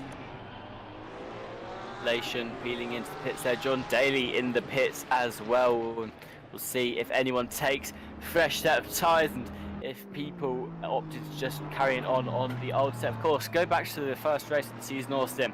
The update fresh out meant the tyres, we saw them wear off very, very quickly. It took about 10 minutes before the tyres were really badly grained and struggling massively throughout the race, which meant that most drivers taking tyres very quickly. Of course, that has since been patched. Tyres don't grain just as much now, but still tyre wear is more than it used to be pre-update. Drivers will be looking out for that as well. And when we were talking to Lation in the interview after the first race, they said all very up in the air at the moment. They don't know what the best strategy is. They opted into taking a fresh set of tyres, which really helped them out towards the end of the race. We saw Salenskas do the same when they flew through the field. Of course, like I said, new update, new meta, all very much up in the air at the moment. I think this is going to be the first real insight, Austin, where we get an idea of what the best thing to do in the pits is from the majority of drivers. Yeah, I mean, we're deep enough in the season now, as you're saying, to sort of make a calculated decision. And I'm not sure if there's been any updates between now and then as well. So it could just be that there's been some small tweaks, maybe some small updates. Or it could even be that there's been no updates at all. I'd need to go back and read through the patch notes. But yeah, no, it paints a better picture as to kind of what the drivers will be wanting to do in terms of tyres, tyre wear, tyre life, and taking on pits. As our leader is coming into the pits now, Verstappen obviously getting violation earlier on, and Daly having pit somewhere along the lines along the way as well. So maybe Lawrence is pitting in response to Daly, and this might even promote Verstappen into provisional first place. Yeah, I mean, we'll see what Verstappen decides to do here. Only 2 minutes left in the pit window, so they will have to serve their pit stop on the next lap. If they do not do it on this one, they haven't. They've gone straight past the pit lane, which means they will have to serve it once they come round to the end of this lap. We'll see what they decide to do there. Martin Lawrence, like you said, pulled into the pits, has come out the pit lane now. and will be at the front of the field as most other drivers have pitted as well. For those of you at home who are interested to know who has taken a fresh set of tyres and who hasn't, well, at this point I am only guessing based on how long they have spent in the pit lane from pit entry to pit exit. Of course, it can be for a multitude of reasons. It can be for damage picked up on the car, but at this point we can get a general gist of it, Austin, as to who has taken a fresh set of tyres or not. And from the looks of it, everyone at the top not opting into taking that fresh set of tyres. I think the first people to take a fresh set of tyres, Antonio Legalante and Yves Van Sand in the pit lane for about 20 seconds longer than everybody else, possibly due to taking that fresh set of tyres for those cars. So keep an eye on the number 7 and 23, maybe shooting around the track a bit faster than everyone else as well. We'll see if it has paid off for them as the race goes on. I think it's going to be an interesting one, Austin, because it very much used to be the case of you do not take a fresh set of tyres because you can absolutely not make that time back up. But as we saw at the beginning of the season, for a couple of races at least, taking a fresh set of tyres was the better choice. It's really hard to tell, and I'm quite glad that I'm not one of the drivers in the car right now, because I don't think I'd know what I'd want to do. Usually I'm one of those guys that gets into the car and I'm like, oh, okay, I've got this clear plan ahead of me. I know exactly what I'm going to do. I know what lap I'm going to pit on. I know what I'm going to, how much fuel I'm going to put in. I know what tyres I want to be on. But I don't know. I've not raced since the new patch has come out. I've only tested the cars. I don't know what my strategy would be. What do you think? Would you pit for a fresh set of tyres, or would you just continue on the same old pair for the whole hour? I think I'd stay out on the same set. I mean, it's half an hour. I don't see the tyres dropping off quite that badly. If you think about kind of endurance racing, if you had to change every half hour, that would be a little bit ludicrous. So maybe it's just a case of just trying to maybe look after the tyres in the first part of the race and just try and preserve as much as you can. Just try and preserve as much as you can as Verstappen comes out of the pits. Just to make them last that little bit longer throughout the rest of the race. Maybe preservation is more important than trying to cure a problem entirely by replacing the tyres entirely. So yeah, both options seem incredibly valid. Verstappen coming out in third place. Timing sheet's just updated, 8.8 seconds behind Daly. So after the reshuffle with the pits, I mean, Relation again very, very close to the back of Verstappen as well. There's a lot going on. Worth noting that Lation has not taken a fresh set of tyres. One of the enforcers of taking it during the first round decided this time they're just going to continue on the same set. And to agree with you, Austin, to be honest, I think you're right. It's probably best, like you said, endurance racing. If you pitted every half an hour, in the pits an awful lot longer than you want to be, and it's just about managing those tyre sets. Of course, those of you that caught the esports series at the weekend when we were at Barcelona, very, very hot track, and they only get four tyres delegated to each car that they can change into for a 6-hour race, which means they have to do at least 2 stints, 2 hours on the same set of tyres. And let me tell you, Austin, there were some points in time when cars looked like they were so damaged they were crawling around the track. That is how much the tyres had dropped off over the 2 hours of the heat of the track. I think it was 34 degrees at some points in time. Ooh. Maybe even hotter, and those cars are going very, very slowly. Christopher Verstappen picking up a drive-through penalty. Is that for the collision that we saw earlier with John Racer? I think it might be. I'm going to take a look now into the penalty box. In an incident on lap 7, turn 10. This is involving the 747 and the 699, which is Verstappen and Racer. It's a racing incident for minor contact. However, one turn later on lap 7, turn 11, involving both the same cars, a drive-through penalty for the 747 Verstappen there for taking out the 699 position. Not returned, of course. They couldn't return the position because a racer went back to the pits. Incident lap 8, turn 6, involving 61 and 99. It's a drive-through for car number 99, taking out 61 and the position not returned as well. And we've seen it a lot through the series, Austin. Cars taking out other cars, not returning that position, it scores you a drive-through penalty. That is a hefty penalty to take. Not too bad on a track like this. The pit lane is quite short, but as we see now, Verstappen falling all the way down the order. I imagine actually that's why Lation probably did put up too much of a fight. They probably saw the collision ahead with race and went, it's fine, I'll get that position back. They're going to land a drive-through penalty at some point. Yeah, I mean, really good judgment if that's the case. I mean, they played judge, jury, and executioner like in the car there and then, just to have it happen in front of them. But yeah, no, I could totally see the first. You know, as I said, there was two major points of contact. First was on the Mistral straight itself, just going into turn 10, and yeah, I just felt like Verstappen tried to come back onto the line. Razor wasn't quite on the line themselves, and just a little bit of door bagging, but you know, ultimately not too much to come from it. But then on corner exit between turn 10 and 11, which I believe that'll be where the stewarding report says it happened on turn 11 itself, because obviously, you know, you've got the little spots between, it was kind of between the two. Yeah, no, it did, you know, in hindsight, did kind of feel like Verstappen maybe kept the power on a bit too much. Didn't expect a Razor to come through to come off of the exit curb as quickly as they did, and a little bit of a misjudgment there. So it happens to the best of us.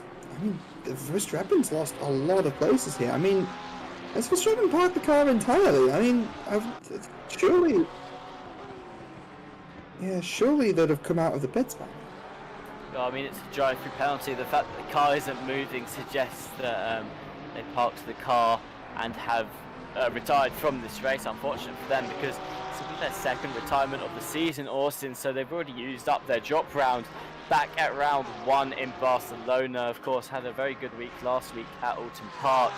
Able to get themselves up into P2, scoring themselves 32 points, but this will drop them much higher back in the championship from Martin Lawrence, their rival. Of course, it's not all over yet, though, for Verstappen to take back an entire season. Missed the first 2 rounds of the championship, then came in from round 3 and dominated throughout the rest of the season, able to finally win the championship at the end as well. So, like we said throughout the race, Austin, it also applies to the championship as a whole. Anything can happen across the entire season. Well, for those of you that were looking for Sarah Stan out on track earlier and couldn't see the 604 driver, they have joined the chat and said that they were going to be in the race today, but they woke up really, really sick, and it's unfortunate for you, Sarah. We hope you feel better across the weekend. Get yourself some nice rest and be happy that you weren't caught up in the initial start of this race, which, well, Austin, yeah, this is the second time round we've started this race. Of course, we went for a nice lap 1, got to the end of the very long straight, and then we restarted the server from a huge pile-up with multiple collisions. Of course, Austin, we heard from the stewards, they're going to be investigating that, which means more likely post-race, there will be some more penalties handed out for whatever happened at the beginning of race 1. That's it. I mean, I know that ultimately it wouldn't have any outcome on the race. I mean, I suppose it would, because if you change the entire outcome of the race by restarting it, but I do think in terms of kind of enforcing driving standards, I think you're right, Tim. I think it's right, you know, for the stewards to kind of look over and try and spot anything, you know, that was maybe a little bit careless, a little bit, a little bit not very sensible, for lack of a better word. And really, you know, just to kind of point that out, you know, I mean, you know, end of the day, you know, like, people try to go for these moves that are quite opportunistic at times, I think, and sometimes if it ends up in a collision that sparks something so great that the race has to be restarted, then obviously, you know, something needs to be done and said about that. So the stewards will be keeping an eye out for that, I'd imagine. Van der Sant keeping it really consistent here in the top 10, and like Alante chasing down Daniels. Daniels had a really, really rough race so far. I mean, I've seen them kind of, it was with Offso. It was, again, looks like Offso was also retired from the race at some point along the way. Daniels having a pretty tough time with them at one point, really tough battles, a little bit of contact quite a bit earlier on in the race, and you know, like Alante all of a sudden tried to hold off and yet another Porsche, and that's like Alante just managing to breeze past that 296. Speaking of the initial restart, well, I can tell you why there's some penalties popping up at the side of your screen now. We do have the stewards report on the first start of this race.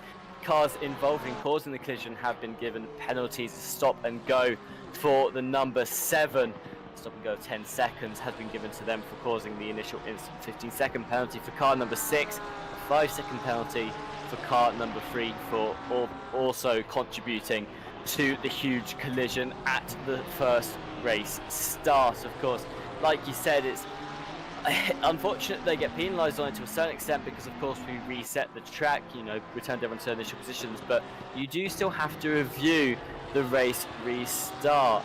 You have to look at what initially went wrong there, and you do have to punish those drivers because the incident still happened at the end of the day, didn't it, Austin? So, unfortunate for them, however, has all been reviewed now. I've actually got more detailed information on each of those penalties too, so I'll just go into them now. Do interrupt me, Austin, if an exciting battle unfolds on the screen. Incident on lap 1, turn 7 to 10. So of course, the turns revolve around the long straight. It's involving the car number 7, the number 3, the number 11, and the number 316. This is the stop and go 10 second for car number 7. They bump drafted and caused a takeout of all of the cars mentioned along the straight. Also between those corners, incident involving the car number 3, the car number 6. And it's a 5 second for car number 3. They did not hold their brakes after getting bump drafted and then rejoined on the racing line, causing contact with the number 6. And then an incident involving the number 6, number 30, and the number 632. This is on turn 10 alone. 15-second penalty for car number 6.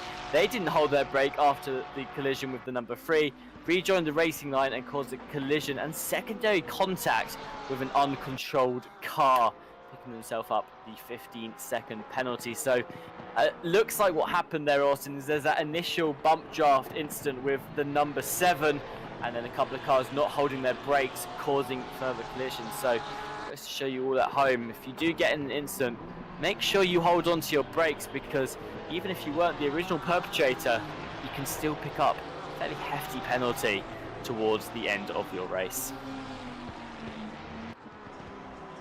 Yeah, I mean, it's certainly something you want to avoid. I mean, obviously any kind of penalty coming in, but towards the end as well, you can think you've had a great race, and then, you know, you start with a penalty right in the final 15 minutes. It's not great, but what it does mean for the cars behind, it does mean there's an opportunity to kind of pull some spaces back.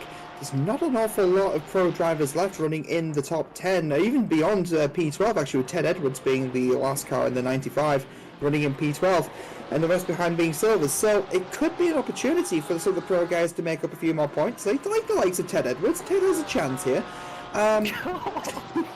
Brutal! I can't wait for Ted to watch that. I wasn't meant to be. Again, running in P12, it's been a tough race. In Ted's defence, it's been a really, and in my defence for saying that, it's been a really tough race, especially in the midfield. It's been quite messy. We've seen the penalties, and we've kind of seen some of the squabbles. So Ted's done a great job just even keeping it clean. You know, I mean, keeping the car out of trouble.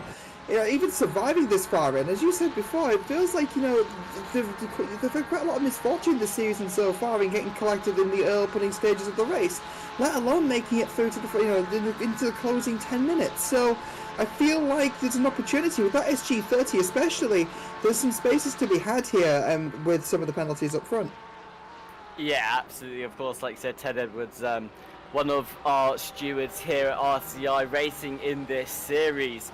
And like you said, it's been caught up in a lot of unfortunate early on incidents throughout the season. Running P12 today, again, finding themselves a bit further down the field than they'd like to. But like you said, good opportunity now with the penalties handed out towards the top of the field. Well, I haven't had a chance to mention them yet, but now seems as good a time as any to mention our partners who help to make all of this racing possible. AK Esports are a leader in esports management and competitions from around the world. For more on their services, you can visit akesports.it, find out what they do and also how they can help you as well. Digital Motorsports are your top brand and your one-stop shop for everything sim racing equipment. I talk about this so much, Austin, because I love it and I think it's the most interesting thing in the world. Is they have a sim rig builder where you can build your own sim rig from the ground up. Go onto their website, Digital Motorsports, and check out it. Visit the link in our description. I highly recommend it. It's a lot of fun to do. It might just persuade you to invest in a new sim rig. Driver 61 are a coaching one-to-one company helping drivers to reach their full potential. RCI viewers get 25% off driver coaching by using our discount code. The link is in the description below. Go and check them out and you might be able to compete at the high levels of some of these races in the future.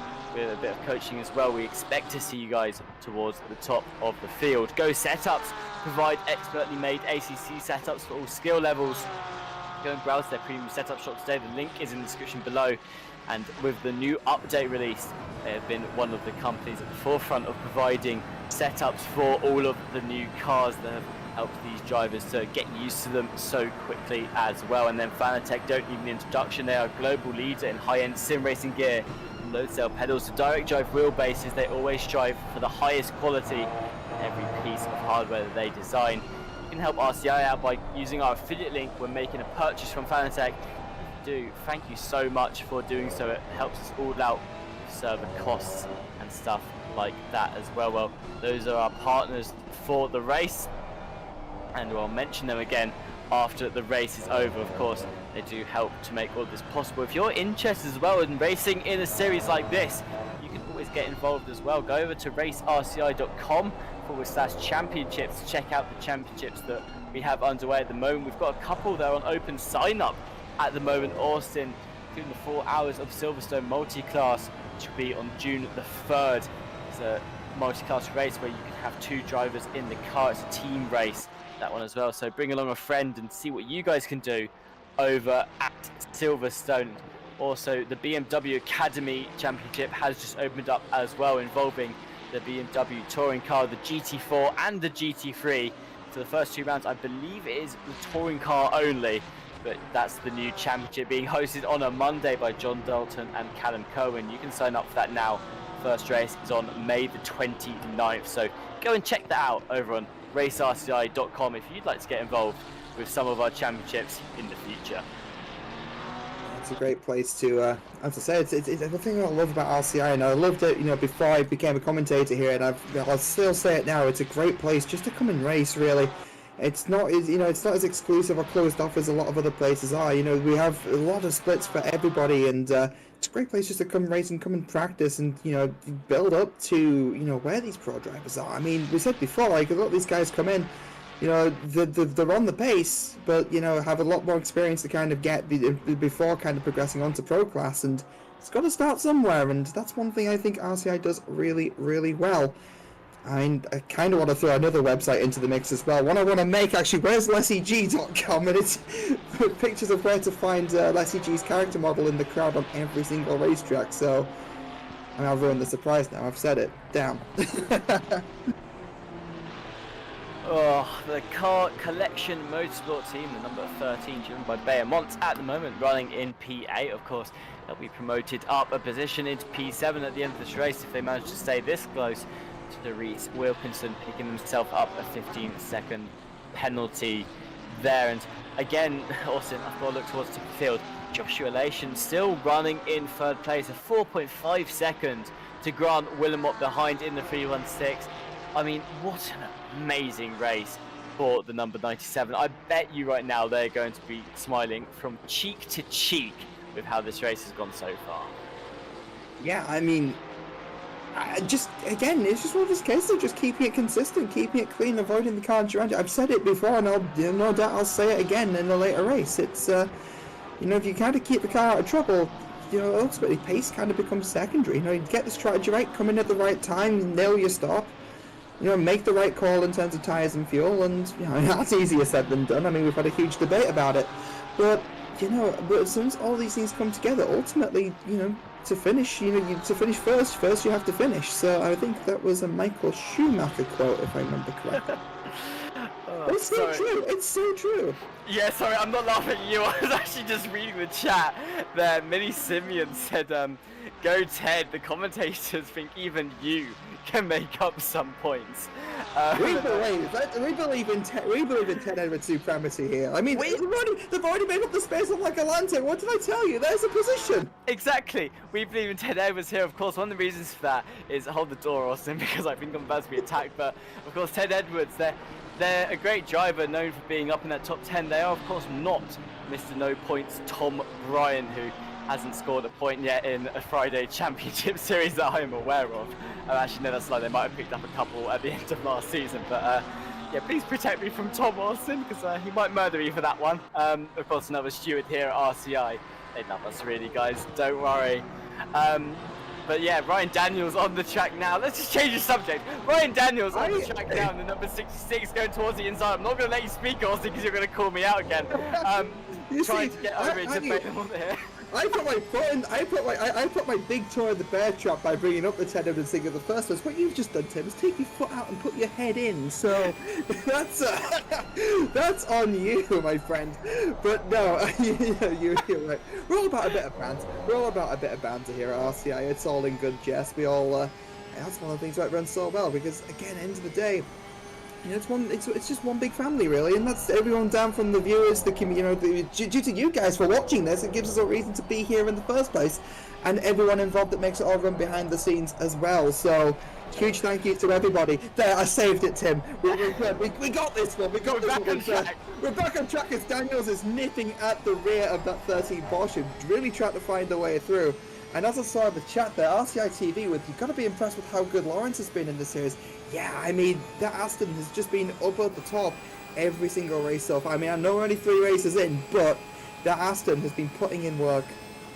Oh, absolutely. Martin Lawrence doing a phenomenal job across the series. Daniels going towards the inside of Balaam on the Porsche. Still not got the best top speed down the straight, but you can see it's holding its own a lot better than it would have in the past. However, Daniels here on the inside, going to be looking for a way through the Porsche, going really wide on X there, able to tuck back in though for cutting the track. And with that though, Daniels up into P8. The Silver Split driver finds himself just behind Reese Wilkinson. Now will be put up into P2 in their class by the end of this race. Great overtake from them as well. 5 minutes to go, Austin. I mean, where's the time gone? This has been an action-packed race so far. A lot of action up and down the field, but like I said, Martin Lawrence at the front, 15-second lead, 16-second now to John Daly. I mean, in terms of dream races, Martin Lawrence loving it out on the track today. Yeah, I mean, it's one of those races for them, really, just kind of everything unfolding around them, and again, just sort of keeping it in the mix. And that's Biamonte still trying to find a way around in that number 13. Looks like they're both white with dark accents, so from a distance it was actually a little bit difficult to sort of see there.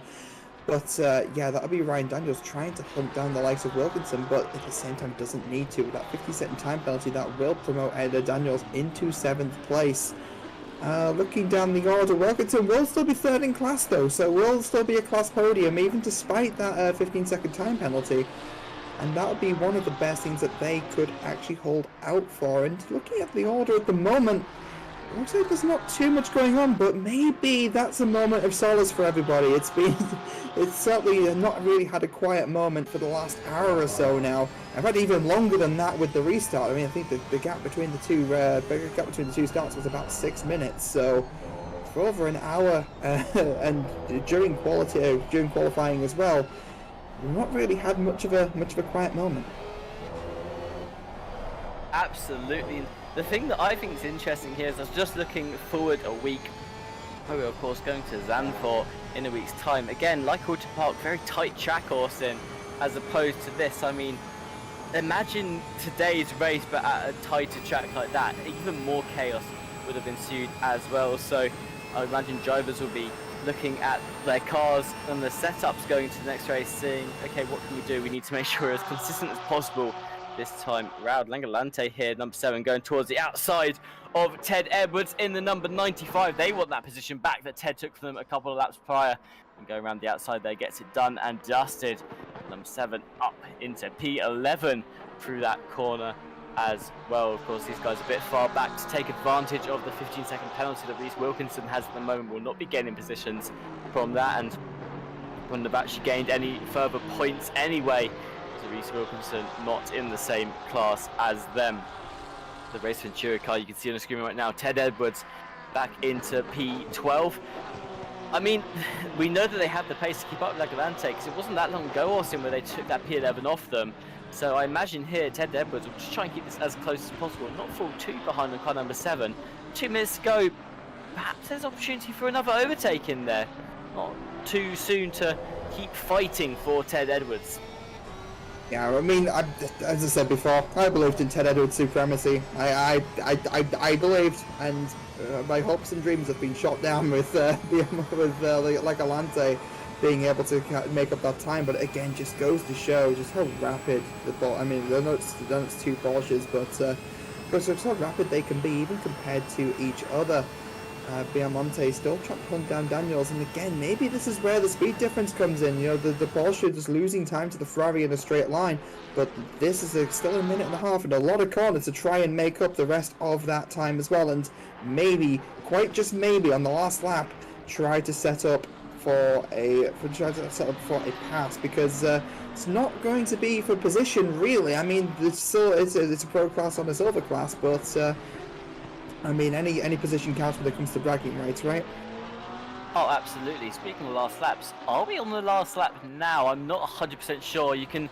It's going to be very close. You can see Martin Lawrence in the 171. They're coming along the really long straight in the middle of this track, and just a minute left to go. I think actually, no, never mind. We might be in for another lap after this. They're into sector 3 now. I believe they can just about get around this in time. We'll see though whether they do that, and just keep your eyes on the number 171 for now. Of course, that's what a lot of the drivers across the field are going to be doing, is seeing, do they get that extra lap to make the overtake happen? Do they have to defend for an extra lap as well? It looks like it's going to be very tight, Austin. Just 30 seconds left for Lawrence to cross the finish line. I don't know, are we in for another lap or not? It's really close here. Honestly, Lawrence could actually back out of this and choose to end the race early if he really wanted. That's another option here. And I mean, 50 seconds left, going to the second to last corner. You know, it's gonna be really close. It's gonna be so close. It's so exciting. It's so tight. Come on, is it gonna happen? Are we gonna get one more lap? Is it gonna happen? Are we gonna blow our voices out for a little bit longer? And that's no, we won't. There we go. That's Lawrence crossing the line to take the win. That was tight though. That could have gone either way. That was super tight. Martin Lawrence, ladies and gentlemen, your 3 times race winner in this championship, taking home yet another win at Paul Ricard today. John Daly scoring their first podium of the season so far, coming over the line in second place. And now look to your screens, Joshua Lation, silver split driver, finishing on the overall podium, winning the silver split race as well. The number 97 coming across the line, Lation finishing on that podium.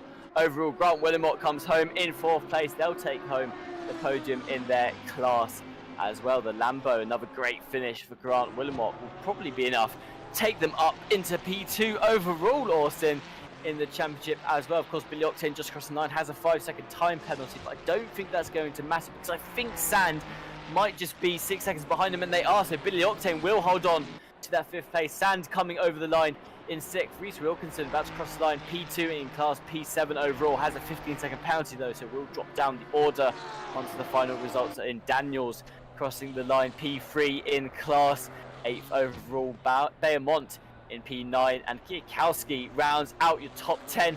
A very exciting race day, full of action from start to finish, both race starts included. Austin, what a round 3 we have just had at Paul Ricard.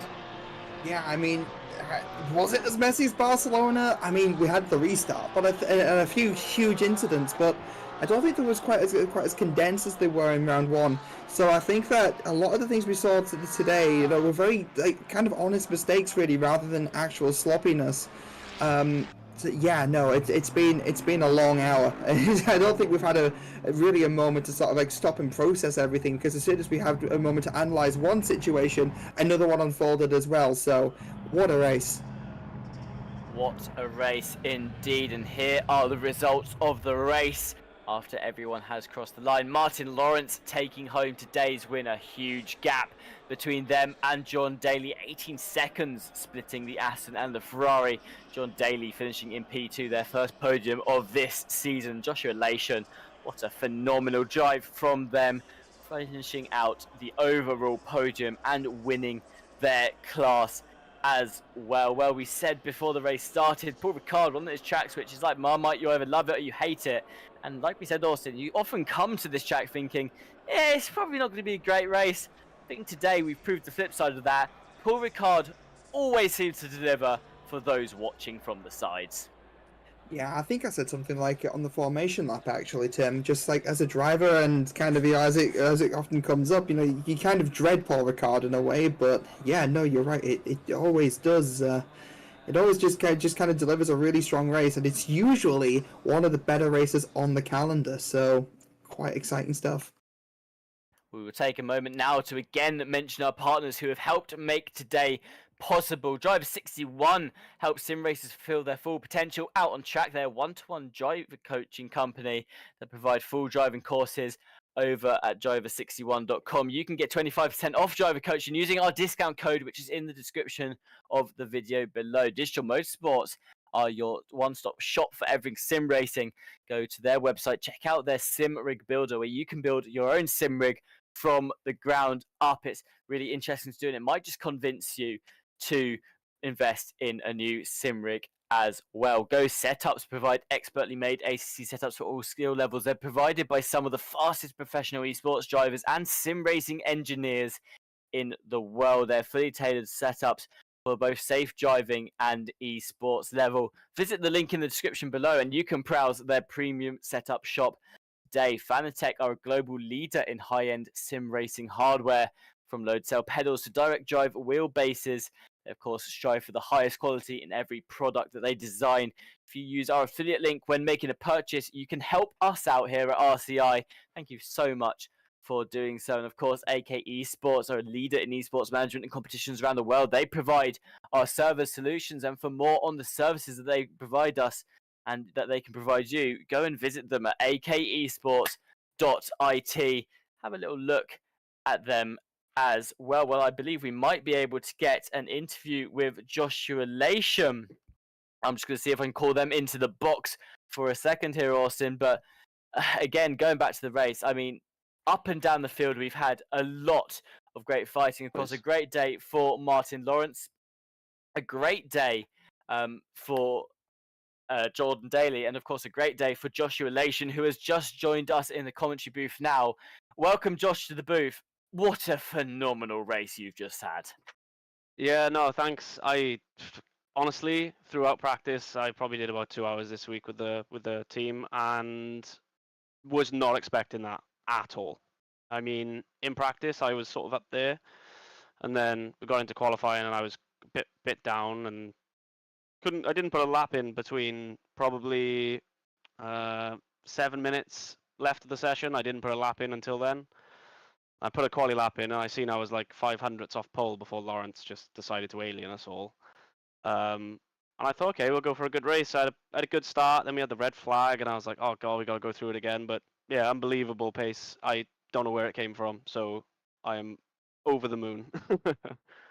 Well, you did a phenomenal job, of course. Throughout this championship, you have been the best of the silver class so far. Great pace around Barcelona and Alton Park. Now, though, finishing on the podium overall, this is probably a great sign to you that you can really compete up there with the top of the pro split. Like you said the last time we interviewed you, you're looking to be in the pro split next championship round. This just reinforcing your confidence. I mean, this must be great for you, like just reassuring you that you can do this and you will be at the top of the pro split. Yeah, exactly. You know, Barcelona, like I said, we put a lot of work in, and it paid off. Alton Park, I had a really good pace in terms of the silver class. I was unfortunately caught up in an incident where a Mercedes went off the track and didn't use his brakes, so he clipped me. And then I just fell backwards, and I was trying to get past some of the pro drivers that were a bit slower than me. And then we got caught up in another incident. So, but Alton Park the pace was there, and it was really, really strong, which was good. But I was fairly frustrated after last week. So I've said all week to the boys, I was like, right, I'm coming at them this week, and yeah, I couldn't be happier. I'll be honest. You know, everything went to plan. Really unfortunate for Verstappen to get a drive through, because we were having a great battle for a while. I was looking forward to be the one attacking him, because he was behind me for probably about 25 minutes. So he did get past me in the end, so I jumped in the pits, and I was looking forward to trying to attack a top-end pro, but unfortunately he got a drive-through. I don't know what for, but it was a great shame. But at the same time, you know, it's kind of one of those things you see and you think, oh, you know, there's no pressure now, and you just head down and just keep going, you know. Absolutely, of course. This has been the first championship we've held since the most recent update in ACC. We talked to you at the beginning about strategy with changing tyres halfway through the race. It looked like today that no one really changed their tyres at all, only a couple a bit further down the field. ended up changing the tyres. As a whole, though, with the new update, how have you found it? I mean, we're 3 weeks into the season now. Do you feel you're more comfortable with the cars since the update's been released? Is there anything that you've maybe struggled to get used to that now you just feel a bit more confident with? I'm pretty happy with it. I think it suits me. The tyres are tough. I had no tyre left at the end, and Willamot was definitely catching me. The gap was like 4.6. He got it down to 2.6, so he definitely looked after his tyres a bit more. I was pushing to try and keep Verstappen behind for a long time. I definitely think the more you push at the start, it does hurt you at the end. I feel like the first 10, 15 minutes, you've got to try and save as much as you can, but it's so hard when you're in a battle. So you've just got to make the best of what you got. Like I say, the green issues have been looked at, and they seem to be a little bit better now. So yeah, it's onwards and upwards. And I've got to shout out my 2 teammates. We managed to get a 1, 2, 3 in the silver split today, so that's a first. We're moving forward. They're both in the top 10 overall, so hopefully next season we can all make the jump and be competitive at the top. Absolutely, and good luck with that as well. Just probably go and pass you over to my co-commentator, Austin. Do you have any questions for Joshua Relation, our race winner for Silver Split and P3 overall? I mean, honestly, Tim, I think you answered. I think you asked all the questions I had in my head as well. How's the update going, and how I suppose ultimately, how are you feeling about the battle for Pro Split? I mean, you're dominating the Silver Championship at the moment. I mean, how do you feel about the championship moving forward? Yeah, like the silver split is probably more of a personal issue for me. I wanted to win it last season. As I said in the first race when I spoke to you guys, I feel like it was taken away from me, no fault of my own. So I wanted to win it, and this season I seem to have just, since the update, I've just found, a lot of pace. And yeah, I think you will see me with a white number badge on my thing next season, hopefully. If I win it this season, I get invited to the Pro Split anyway. If you finish in the top 3, I'm definitely taking it this year. This season, sorry. If I finish in the top 3 overall, in Silver Split, sorry, I will be definitely going up, and making our way up. The target would be top 10s in the Pro Split, but like today, it just came alive. The car was just great for pretty much 55 minutes. Towards the end, it was dead, and I did have a bit of a fuel issue. I was running a little bit low on fuel, so I had to change my my engine map for about 3-4 laps. But yeah, I feel going forward we can definitely be up there. Let's aim for top 10s in the Pro Split, and anything more is a bonus. So yeah, let's go for it. I'd say if anything, today's anything to go by. Got more words there eventually. It seems like it could be a bit of a team effort as well. Obviously, you were saying you got the 1, 2, 3 today, so huge congratulations on that. Yeah, it's the first one for us. Reese actually won the round in Alton Park last week in the Silver Split as well. So, like I say, as a team, we're going forward. We're going to be doing the Silverstone Endurance with you guys, me and Wilkinson as well. So we'll see how we can get on in that. We're trying to get involved more and get our team feeling. And yeah, we definitely help each other out. They practice through the week. We give good feedback for the boys that can't get on that night, and we just work together. And it's definitely paid off today because if I'm allowed to say so, us three were definitely class. We were the top of the Silver Split today, definitely. That's for sure. And sorry, Tim, I cut you off a little bit there. I just want to say huge congratulations once again from my end at least. And Tim, I'll throw it back to you. Yeah, absolutely. Huge congratulations there, Josh, and well done on your podium overall as well. Like you said, it's looking good for you for the rest of the season. And as well, I expect we'll be seeing you in the top 10 of the Pro Split too. Great job today, Josh, and thank you for joining us in the booth. Yeah, thanks, guys. Thanks for doing the broadcast as always and hosting. Yeah, you'll definitely see me around next season for sure. Well, everybody, that was Josh Lation, winner of the Silver Split class today at Paul Ricard, and top 3 overall as well. If you've not had your racing fix yet for the week, you can join us tomorrow for the Night Owl series. Jesse Lee and Stewie will be taking you through the race tomorrow evening, and then you can come back a bit later in the week. Friday Sprint Challenge will be going over to Zandvoort for round 4. That will be May the 19th, and me and Austin will bring you all of the action there again. Of course, we've got the BMW Academy Series starting up. The first race for that is May the 29th. You can get involved in that as well. Head over to racerci.com/championships sign up today. It is involving all of the BMW cars in the game, the TCX, the GT4, and the GT3 as well. So be a very exciting championship there, hosted by John Dalton and Callum Kerwin.